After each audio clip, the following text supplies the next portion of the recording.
Shalom. Senyum sedikit kok. Ya, salam.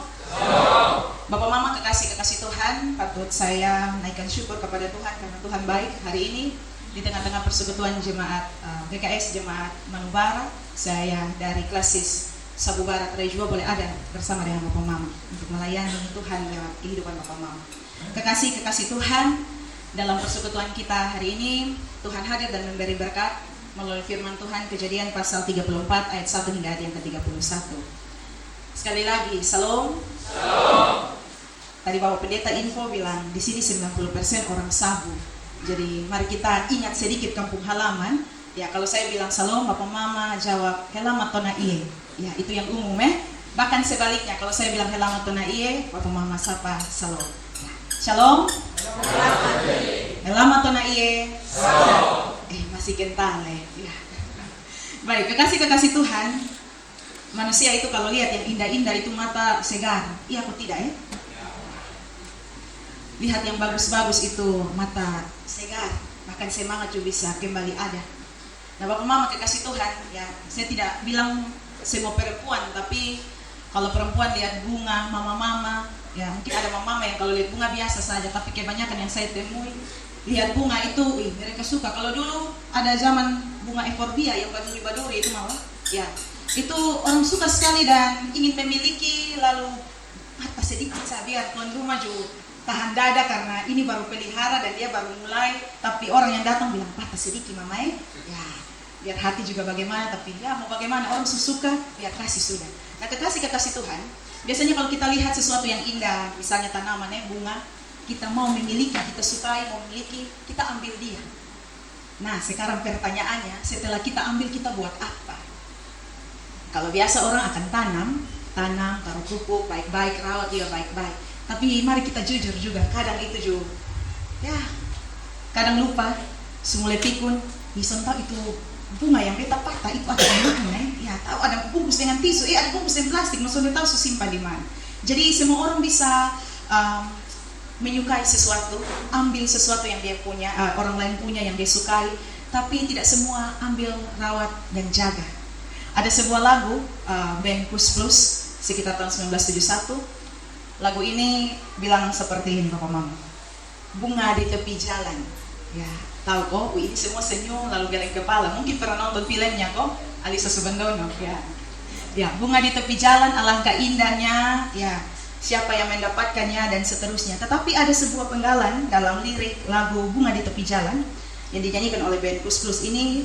Bunga di tepi jalan alangkah indahnya, oh kasihan kan dipetik sebelum layu. Biarlah aku ambil untuk menjadi penghias rumahku. Ya, jadi kekasih Tuhan, ada orang yang memang kalau sudah ambil yang disukai, bunga yang dia suka, lalu dia rawat dengan baik. Nah, berbeda dengan apa yang terjadi dalam kehidupan Sikem ketika ada dalam pertemuan dengan Dina. Agak sedikit perbedaannya. Nah, Bapak Mama kekasih Tuhan, kita kembali lagi sedikit pada lagu yang tadi. Sebenarnya ada banyak makna ketika kita mendengarkan tentang lagu Bunga di Tepi Jalan. Ketika yang indah ada di tengah-tengah, lalu kita mau mengambilnya dan merawatnya. Kekasih Tuhan, ini juga tidak sekedar tentang bunga, tetapi tentang manusia yang kita sukai, tapi juga bagaimana ketika kita menyukai dia, apa yang harus kita lakukan terhadapnya. Nah, kekasih Tuhan, dalam kisah hidup Dina dan Sikem, Alkitab beri informasi kepada kita bahwa ketika Yakub dan keluarga itu mereka ada di daerah orang Kanaan, mereka tinggal di sana mendapatkan bagian untuk berkemah, membangun rumah di sana. Dina ini salah satu anak perempuan dari Yakub keluar dan pergi melihat-lihat keadaan di sana. Ya, orang bilang kalau ketong datang di suatu tempat, kalau ketong hanya duduk di rumah saja, itu tidak asik. Mari kita jalan keluar dan lihat-lihat sekeliling. Nah, kekasih Tuhan, ternyata niat hati Dina untuk keluar dan melihat, orang lain punya niat hati yang berbeda. Dina keluar untuk melihat, ternyata orang lain juga mau melihat Dina. Dan itu adalah Sikem, anak dari seorang penguasa di negeri itu yang sungguh hebat. Nah, kekasih Tuhan, ternyata ketika dia melihat Dina, ada muncul hal-hal negatif dari dirinya sehingga dia tidak menyapa dengan baik, justru dia melarikan Dina dan memperkosanya, menidurinya. Nah, kekasih Tuhan, siapa yang hari-hari begini mau ada seperti kehidupan Dina? Saya ketika dengar ini bacaan, Karena saya pikir kalau kami di Gemit, kami setiap hari Minggu itu firmannya selalu sama. Kalau PKS Payeti tadi mereka bilang tentang hal berdoa, lalu ketika saya dapat bahwa saya tentang Dina dan Sikem, mereka bilang, wih, ini nona muda baru ngomong tentang hal-hal begini. Ya, memang sedikit bagaimana Bapak Mama, karena berkaitan dengan kami sesama perempuan. Nah, kekasih-kekasih Tuhan, sungguh tragis kehidupan perempuan yang diperkosa, ditiduri dengan tidak layak seperti yang dilakukan oleh Sikem kepada Dina. Nah, tapi dari bacaan ini, seperti yang kita tahu bahwa Alkitab itu tidak saja berisi informasi, tapi juga ada pengajaran-pengajaran. Nah, ada beberapa pengajaran yang bisa kita bawa pulang dari informasi yang begitu tragis, yang sehingga kita pakai agar kehidupan kita menjadi aman, terkhususnya juga kita perempuan-perempuan untuk bisa ada dalam kehidupan di dalam kebersamaan kita. Yang pertama, mari Bapak Mama kita belajar. Yang pertama, berani berbuat, berani bertanggung jawab. Harus berani berbuat dan berani bertanggung jawab. Kekasih-kekasih Tuhan, tentu segala perbuatan itu punya akibat. Maka perbuatan yang dilakukan oleh Sikem itu adalah dosa, itu adalah suatu kekejian, sesuatu yang tidak boleh dilakukan. Ya, tidak saja di waktu yang dulu, tapi di waktu yang sekarang. Perbuatan yang dilakukan Sikem itu adalah dosa. Perbuatan yang keji, tidak dipuji oleh keluarga Yakub, tidak dipuji oleh Allah yang memberikan kehidupan kepada mereka. Nah, kekasih-kekasih Tuhan, akibat perbuatan itu lalu membuat Sikem terpaut hatinya. Dia punya hati berpaut kepada Dina. Artinya kalau kita mau lihat di sini ayat 2, ayat 3 hingga ayatnya yang kelima, Sikem akhirnya harus bertanggung jawab. Karena tidak saja persoalan meniduri Dina, tetapi karena hatinya berpaut, yang memiliki cinta, lalu dia bersama dengan Dina. Di ayat 3 dijelaskan kepada kita, diinformasikan kepada kita bahwa Sikem ini menenangkan hati gadis itu. Bapak Mama kekasih Tuhan, saya punya seorang teman, dia hampir, kalau kita tidak temani mereka, dia lebih khususnya, saya yakin dia bilang bahwa dia stres karena dia menjadi korban seperti yang Dina alami. Dia bilang, aduh saya tidak tahu mau buat apa lagi karena ada dalam keadaan seperti itu. Nah Bapak Mama kekasih Tuhan, langkah Sikem untuk menenangkan hati gadis ini, gadis Dina ini, itu mau menunjukkan kepada kita bahwa dia betul-betul bertanggung jawab. Entah di awal dia salah dalam segala hal, tetapi selanjutnya dia tahu bahwa yang benar dia harus lakukan dan dia berani untuk bertanggung jawab. Bapak Mama kekasih Tuhan, dalam kehidupan kita ini tentu sebagai manusia kita tidak luput dari berbagai hal. Mungkin bukan kita pelaku, tapi mungkin kita menjadi bagian dalam lingkaran hal yang keji itu. Tetapi kita belajar Bapak Mama, untuk sedapat-dapatnya kalau hal yang baik kita lakukan, kita bertanggung jawab, maka hal yang keji pun yang kita pernah lakukan atau mungkin sedang kita lakukan dan kita sedang berbenah, mari kita bertanggung jawab atas seluruh perkara kehidupan itu. Jangan bilang hanya mau buat lalu lepas tangan. Bapak Mama kita tidak bisa tutup muka, tutup mulut, tutup tangan, tutup segala rasa tentang korban-korban sekarang yang ada dan mengalami kasus pemerkosaan, KDRT, bahkan hal-hal pelecehan seksual lainnya. Mari berani bertanggung jawab. Mari sampaikan kepada keluarga dan semua pelaku-pelaku yang ada yang kita temui, bahkan kadang kita punya orang dekat, bahwa mari bertanggung jawab. Kita tidak saja berbuat tapi bertanggung jawab. Nah kekasih-kekasih Tuhan, mari kita berefleksi. Ketika kita ada dalam kehidupan kita ini, apakah kita sudah bertanggung jawab atas seluruh perkara kehidupan, atau kita melarikan diri dari segala tanggung jawab yang ada, dari segala perbuatan yang kita lakukan selama hidup ini. Manusia itu ciptaan Tuhan. Mari kita arahkan pikiran kita kalau ciptaan Tuhan yang indah, lalu kita rusaki, lalu kita bikin menjadi tidak baik, masa kita kasih tinggal begitu saja? Tidak, Bapak Mama. Tuhan saja ambil kita dalam seluruh keberdosaan kita, bersama dengan kita jalan, menapaki hari-hari untuk kita berbenah dan kembali. Maka mari, kesekuat kita punya hati, lalu jalan dan berbenah diri. Memang proses untuk pulih, memang proses untuk mendampingi orang-orang yang ada dalam lingkaran-lingkaran seperti itu tidaklah mudah. Tetapi Bapak Mama, kita semua harus kembali dan berbenah. Kita semua harus ada dalam kehidupan yang baik. Kita semua harus berani untuk bertanggung jawab atas semua yang kita lakukan. Kekasih-kekasih Tuhan, bahkan orang zaman sekarang kalau buat salah, hampir tidak mau minta maaf. Kita belajar dari Sikem.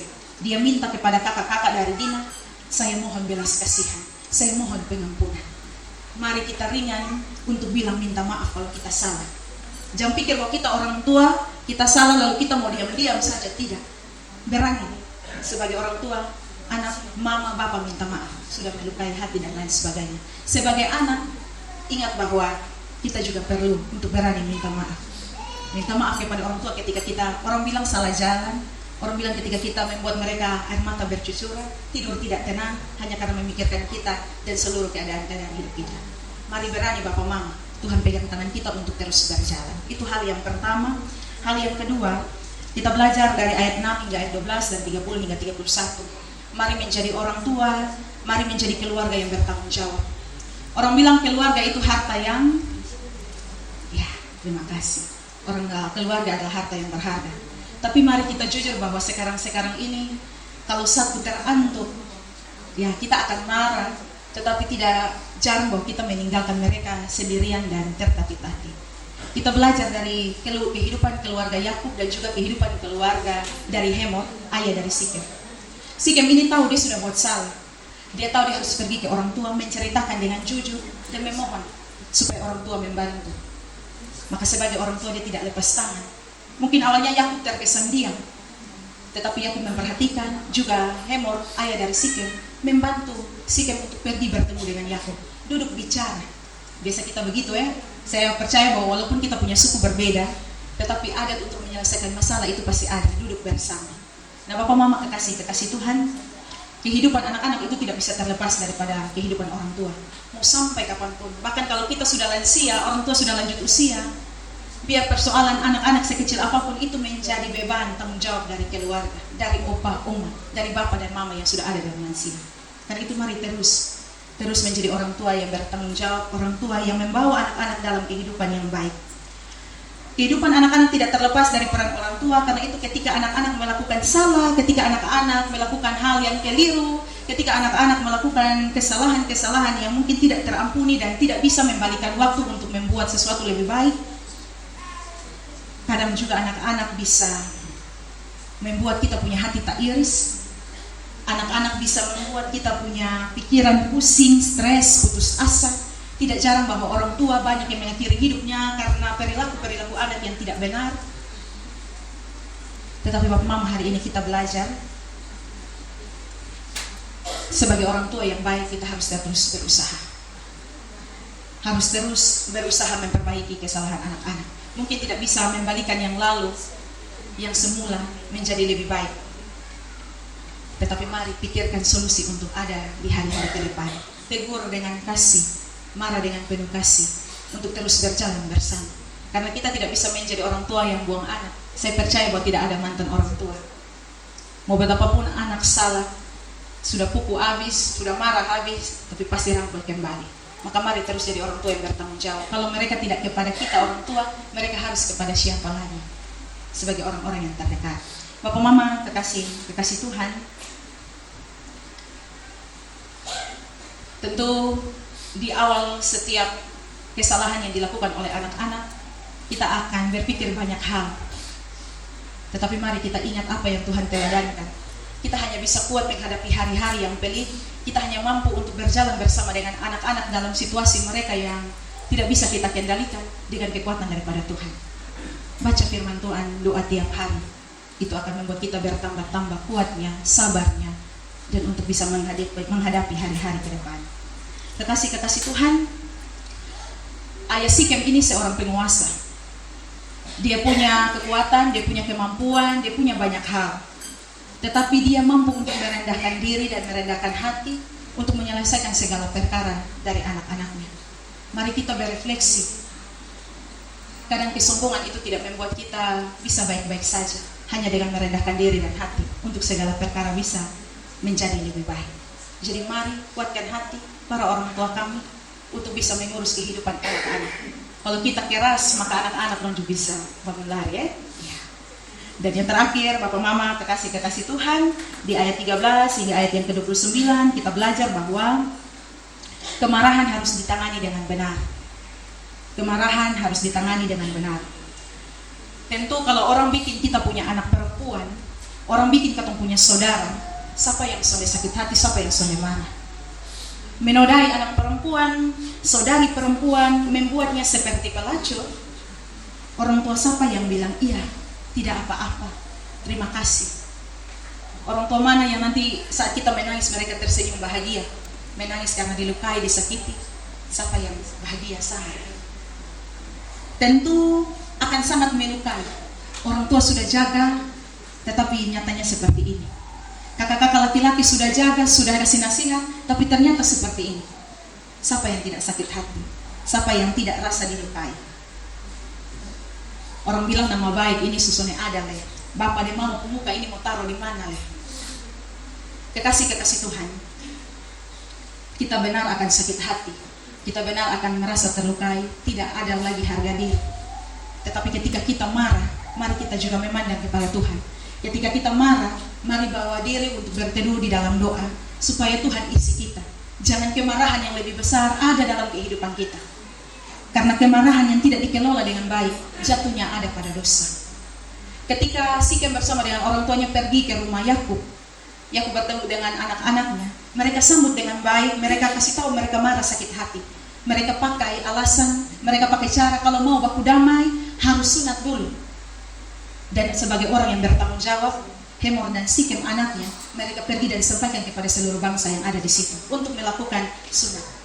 Tetapi apa Bapak Mama, ketika Hemor, Sikem dan semua orang ada di situ ada dalam kesakitan, ketika selesai disunat, ternyata anak-anak dari Yakub pergi dan membalas kejahatan yang telah dilakukan. Bapak Mama kekasih Tuhan, maka Yakub di akhir bacaan kita bilang, kita sudah salah, ada dosa besar yang harus saya tanggung. Itu berarti Bapak Mama, kita tidak bisa balas jahat dengan jahat. Sekalipun kita menjadi korban, kita tidak punya hak untuk balas dendam. Sekalipun kita tersakiti, kita ada dalam berbagai hal yang tidak mampu kita utarakan, kita merasa sakit, kita tidak berdaya, tetapi pembalasan hanyalah milik Tuhan. Kita tidak pernah punya hak Bapak Mama untuk balas dendam jahat dengan jahat. Mungkin di awal kita bisa, atau kita telah melakukan dan hati kita puas, tetapi akan ada risiko akibat-akibat yang berkelanjutan mengikuti kehidupan kita. Maka segala ketenangan mungkin akan berkurang. Kita tidak akan ada damai sejahtera. Dan orang biasa bilang sampai 7 turunan ya sampai 7 turunan kita akan ingat dan lain sebagainya. Tidak ada damai sejahtera. Biar masuk gereja hanya ketemu tipu Tuhan karena ketemu hati tidak baik-baik saja. Karena kita balas jahat dengan jahat. Bapak Mama kekasih Tuhan, kita tidak bisa menghapus noda dengan dosa. Kita tidak bisa menghapus noda dengan noda yang sama. Mari bawa semua kepada Tuhan. Dan di akhir perenungan ini Bapak Mama, saya mau katakan bahwa mungkin kita semua yang ada di dalam ruangan ini pernah mengalami atau menjadi Dina yang adalah korban pelecehan. Kita menjadi korban dari kesakitan, kita menjadi anak yang mungkin tidak menjaga diri, tidak menjaga kehidupan kita. Bisa juga kita menjadi Sikem, pelaku-pelaku kejahatan. Mungkin juga kita menjadi Yakub dan Hemor, orang tua yang mungkin terkesan diam, orang tua yang terus berjuang, tetapi perjuangannya juga cukup sulit untuk memperbaiki keadaan. Mungkin kita juga bisa menjadi saudara-saudara Dina yang marah, melukai, tidak mengontrol amarah, lalu segala yang jahat terjadi. Berat, sungguh berat ada dalam setiap posisi-posisi itu. Tetapi satu yang harus Bapak Mama dan saya imani, bahwa Tuhan tunggu kita untuk berpulih dan berbenah. Tuhan tunggu kita untuk kita bereskan semuanya. Bapak Mama, kita tidak pernah mampu untuk mengurai benang-benang kusut dalam kehidupan kita. Sekuat apapun kita butuh Tuhan untuk tolong kita menguraikan segala perkara kehidupan. Karena itu, mari menghampiri Tuhan, hadap Tuhan, berdoa, minta padanya kekuatan dan penghiburan. Kalau dalam pendampingan pastoral, tidak saja korban yang akan kami terus lihat, tetapi para pelaku juga harus perlu pendampingan. Karena itu, memperlihatkan bagaimana Tuhan bekerja dalam diri kita. Mari kita semua ada dalam kebersamaan, minta Tuhan tolong kita untuk bisa berpulih dalam anugerahnya. Amin. Firman Tuhan menjadi berkat dalam persekutuan kita. Amin.